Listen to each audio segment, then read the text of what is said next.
ન કરો, એને જાતે નિર્ણય લેતા અને જાતે પડકારો ઝીલતા ન કરો ત્યાં સુધી કોઈ પણ પ્રકારની સમરસતા લઈ આવો તો એ ટકતી નથી.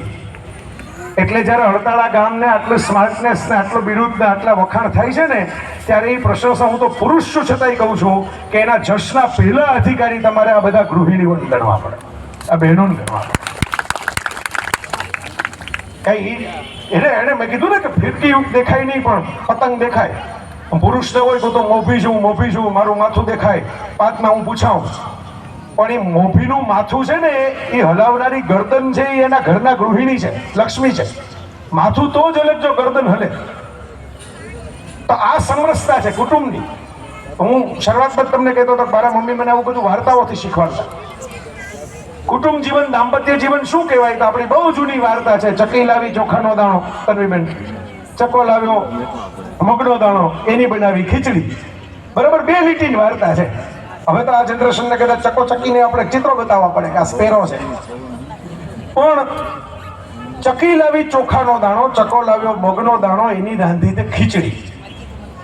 પુરુષ છે એ એક વસ્તુ લઈ આવે છે, ધારો કે એનું કંઈક બીજું સામર્થ્ય હોય, એની શક્તિ હોય, કોઈ રૂપિયા કમાવાનું, કોઈ કામ કરવાનું, કોઈ જોર બતાવવાનું, કંઈક ખેતીનું અમુક કામ કરી શકતા હોય, કંઈક ધંધાનું અમુક કામ કરી શકતા હોય. એની પાસે એક વસ્તુ છે, સ્ત્રી પાસે કોઈ બીજી વસ્તુ છે. મેં હમણાં કીધું એમ, હવે તો એવું નથી રહ્યું, બધા બહેનો છે એ ઘર જ સંભાળતા હોય, બહાર નીકળે છે, કામ કરે છે. શિક્ષણ, અમારા મમ્મી શિક્ષિકા હતા, ગૃહમાતા હતા, એ ભણેલા હતા જ મને ઘરે ભણાવી શક્યા. ભણેલી દીકરી હતી તો એ મારી શિક્ષક થઈ શકે, મને અત્યાર સુધી આ મંચ ઉપર હું બોલી શકું એવું ઘડતર કરી શકાય. એટલે ભણવું બહુ જરૂરી છે, જ્ઞાન એ બહુ જરૂરી છે.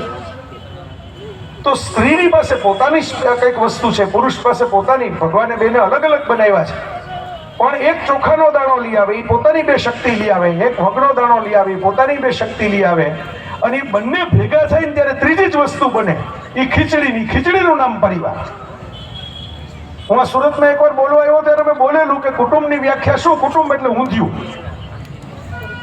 ઊંધિયા, સુરતનું ઊંધિયું બહુ ફેમસ છે, તમે બધાએ ખાધું જ હોય. અત્યારે સિઝન નથી, પણ સિઝન હોય ત્યારે તો બહારથી લોકો ખાવા આવે ખાસ. અને એમ હોટલમાં ન મળે. સુરતી ઊંધિયું સુરતીઓને ઘરે જ મળે. હજી કોઈ એવી હોટલ મેં જોઈ નથી કે જે એ પ્રકારના ઊંધિયાનો ટેસ્ટ આવતો હોય. તો ઊંધિયામાં શું હોય? તમામ સ્વાદ હોય, તમામ આકાર હોય, મોટા શાકે હોય, નાના શાકે હોય, અને કોઈક ગળ્યા હોય, કોઈક કડવા હોય. પણ એકબીજાને ટેકે ટેકે થોડાક મસાલા, થોડોક ઉકળે ખરું, થોડીક ગરમી આવે સંજોગોની, થોડાક મસાલા તીખાશ આવે, થોડીક મીઠાશ આવે, બધું ભેગું થાય અને એક નવો સ્વાદ બનાવે. એ ઊંધિયાનું નામ પરિવાર. ત્યારે તો અમે બધા લેખકોની બહુમતી થઈ ગયા કાર્યક્રમમાં. આપણે એક બહુ મોટા લેખક હતા ગુજરાતી ભાષાના, દર્શક મનુભાઈ પંચોળી. ભાવનગર પાસે લોકભારતી સણોસરા નામની બહુ મોટી વિદ્યાપીઠ એમણે બનાવેલી, દર્શક દાદાએ. દર્શકે એક નવલકથા લખેલી, એનું નામ હતું ઝેર તો પીધા જાણી જાણી. જો તમારે સંસાર સમરસ ચલાવવો હોય, તમારે ગામ સમરસ ચલાવવું હોય, તમારે કોઈ પણ પ્રકારની આવી પ્રવૃત્તિ સમૂહમાં રહીને કરવી હોય, તો જાણી જાણીને ઝેર પીવાની તૈયારી જોઈએ. આ ગામ એમને આ લેવલે ન પહોંચ્યું હોય, એના અમુક મોભીઓ હોય, કોઈ ઘરની રીતે ને કોઈ બહારની રીતે થોડાક ઝેર છે એ જાણીને પોતાના ગળે અટકાવી ગયા હોય ને પી ગયા હોય ને, ત્યારે ગામ આટલું બધું સરસ રીતે સ્માર્ટ થયું હોય ને આટલા વખાણ થયા હોય. ત્યારે ગામ માટે આટલી સરસ મજાની પ્રશંસા થાય.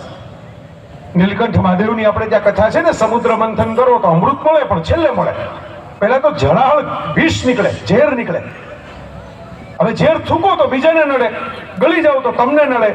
એટલે મહાદેવજીએ ઝેર ગળામાં રાખીને સાચવી લીધું. આ ઝેર ગળામાં રાખીને જે સાચવી શકે ને, એ પરિવારને ગામ સાચવી શકે. મોભનું લાકડું હોય ને, એને વજન થોડુંક વધારે ખમવું પડે. હું કૃષ્ણ પાસેથી ઘણી વાર હું કહું કે એનું મેનેજમેન્ટ આપણે શીખવા જેવું છે. કૃષ્ણની ગીતા તો જ્ઞાન છે જ, મારા તો પ્રિય ચરિત્ર. જુવાનિયાઓને ઘણી વાર કહું કે તમારા કોઈક રાધા જતા રહ્યા હોય તો મૂંઝાઈને મરવાના વિચાર કરવા નહીં, 2 બ્લુ ટિક નથી મેસેજમાં એમ માનીને આંસુ સારવા નહીં, સેટ સોંગના રીલ જોવા નહીં. શું કામ? તમે તમારા કાંડે આગળ વધીને સોનાની દ્વારકા બનાવશો તો રાધાજી જતા રહ્યા હશે, તો રૂકમણી કાગળ લખીને આવશે. પણ દ્વારકા બનાવી હશે તો આવશે, ફૂટપાથ ઉપર નહીં આવે કોઈ. પહેલા તમારા કાંડે કમાણી કરીને બતાવો. મને એવા વિદ્યાર્થીઓ આવે વિજયભાઈ કે મમ્મી પપ્પા અમને બહુ નડે. એટલે હું કહું કે ભાઈ તો એક કામ કરો ને, એની પાસે પૈસા લેવાનું બંધ કરી દો. ફી આપણે પૈસા કોલેજમાં ભણતા હોય લેતા હોય, કપડાના પૈસા લેતા હોય, મોજ શોખના ગાડીએ વાપરતા હોય, ક્યારેક વાહન વાપરતા હોય. કૃષ્ણ જેવું કરો, વડીલોની મથુરા છોડો ને તમારી સોનાની દ્વારકા બનાવો ને વડીલોને ત્યાં રાખો. બરાબર? એ તૈયારી ન હોય ત્યાં લગી ફરિયાદ કરવાનો તમને હક નથી. કાનોડા પાસેથી ઘણું શીખવાનું